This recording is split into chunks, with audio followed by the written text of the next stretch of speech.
Assalamualaikum warahmatullahi wabarakatuh. Alhamdulillah, puji dan syukur kehadirat Tuhan Yang Maha Esa, di mana pada kesempatan ini kita masih diberikan kesempatan untuk mempresentasikan laporan kulikuler dengan judul Pemberdayaan Masyarakat Berbasis Aset di Pantai Tanjung Malo.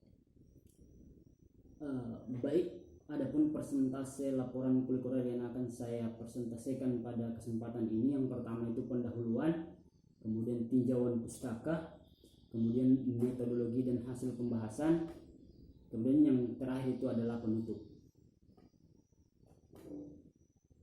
Adapun pendahuluan, jadi dampak positif dari pembangunan pariwisata ialah mampu menghasilkan devisa bagi negara untuk membantu pembangunan di sektor lainnya. Jadi Tanjung Malo merupakan salah satu daerah tujuan wisata yang menjadi favorit di Kabupaten Mamuju, Kecamatan Tapalang Barat. Salah satu faktor yang menjadi daya tarik dari wisata Pantai Tanjung Malo adalah gugusan pantai dengan segala daya tariknya, alamnya yang masih perawan dan sumber daya alam yang melimpah.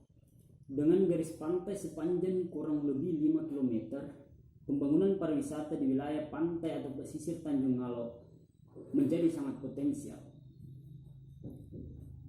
Kemudian ada tinjauan pustaka, jadi pemberdayaan atau pengembangan masyarakat berbasis aset merupakan pendekatan alternatif yang berkebalikan dengan pendekatan konvensional. Konsepnya ialah pembangunan kapasitas masyarakat untuk membangun dan menguatkan aset yang dimiliki masyarakat dan daerah tersebut. Kemudian adapun lokasi Pantai Tanjung Malo itu berada di Desa Dongkait, Kecamatan Tapalang Barat, Kabupaten Mamuju, Provinsi Sulawesi Barat.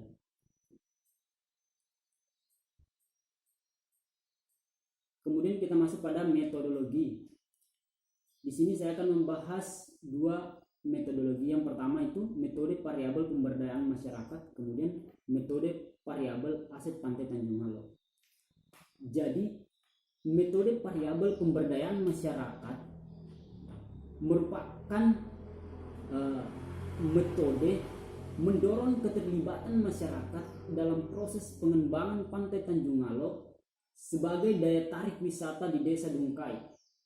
Keterlibatan masyarakat yang dimaksud ini mencakup keterlibatan di dalam proses perencanaan, pengorganisasian, pengelolaan hingga pengawasan dalam pembangunan Pantai Tanjung Malo.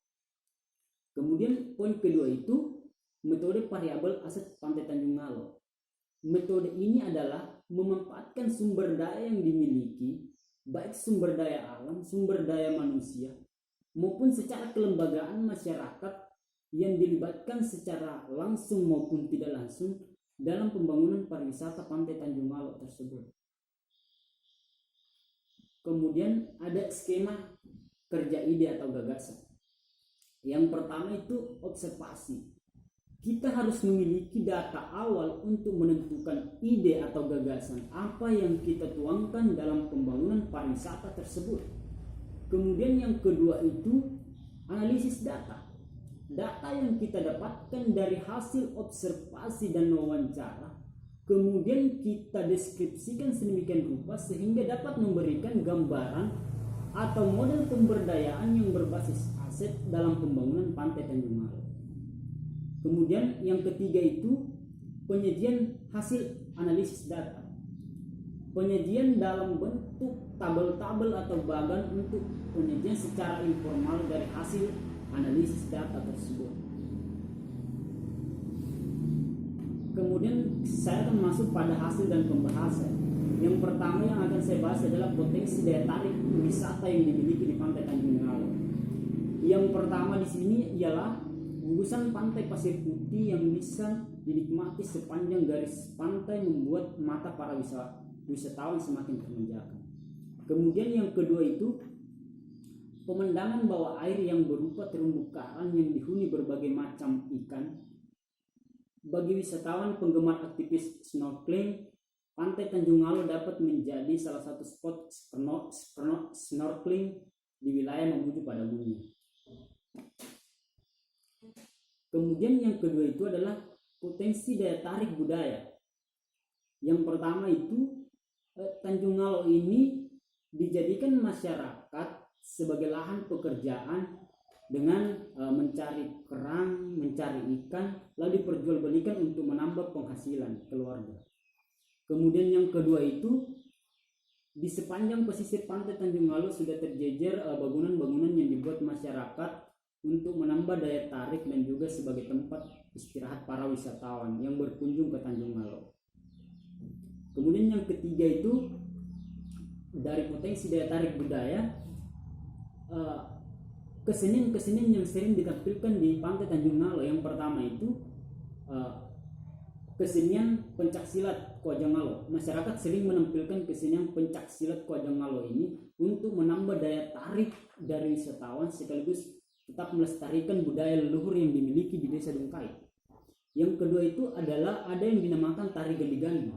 Tari gandi-gandi ini merupakan salah satu ciri khas dari Desa Dungkait yang biasa ditampilkan di acara-acara hajatan seperti pernikahan, penyambutan tamu, dan acara-acara lainnya. Kemudian saya akan membahas tentang analisis SWOT Pantai Tanjung Ngalo. Yang pertama itu ada kekuatan.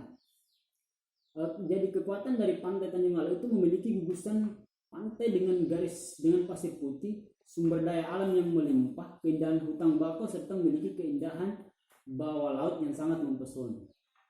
Kemudian yang kedua itu adalah kelemahan. Jadi yang menjadi kelemahan dalam pembangunan Pantai Tanjung Ngalo itu ialah sulitnya menyatukan persepsi masyarakat tentang bagaimana mengelola wisata dengan baik, khususnya di Tanjung Ngalo. Yang ketiga itu ada peluang. Jadi Pantai Tanjung Ngalo itu sangatlah berpeluang untuk menjadi tempat wisata yang besar karena memiliki kekuatan yang jarang dimiliki di daerah lain, terutama di Kabupaten Mamuju dan sekitarnya. Kemudian ancaman. Jadi yang menjadi ancaman dari pembangunan Pantai Tanjung Ngalo ini, pengelolaan yang tidak baik akan menjadi ancaman yang nyata dalam pengelolaan wisata Pantai Tanjung Ngalo.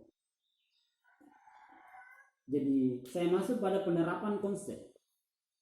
Penerapan konsep model pemberdayaan masyarakat dalam pengembangan pariwisata berbasis aset di Pantai Tanjung Ngalo. Poin pertama itu partisipasi masyarakat dalam proses pembangunan pariwisata Tanjung Ngalo.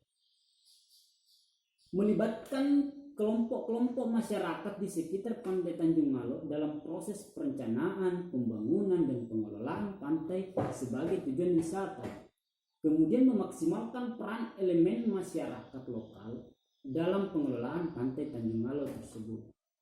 Kemudian poin yang kedua itu distribusi masyarakat atau distribusi manfaat pada pengembangan pariwisata di Pantai Tanjung Ngalo. Yang pertama, pembangunan akses jalan Pantai Tanjung Ngalo tidak semata-mata bertujuan untuk memudahkan wisatawan untuk berkunjung, namun lebih kepada memberikan kemudahan bagi para masyarakat lokal untuk menjadikan Tanjung Ngalo sebagai tempat untuk mencari rezeki. Kemudian yang kedua adalah kedatangan wisatawan memberikan peluang masyarakat lokal untuk membuka usaha kecil seperti menjual minuman, menjual makanan, dan lain-lain sebagainya untuk menambah penghasilan keluarga. Kemudian yang ketiga itu memberikan tempat rezeki, rekreasi pada masyarakat lokal dan lain sebagainya. Mungkin cukup sekian apa yang bisa saya presentasikan pada kesempatan ini. Kurang dan lebihnya mohon dimaafkan. Saya akhiri dengan ucapan billahi fi sabilil haq. Wassalamualaikum warahmatullahi taala wabarakatuh.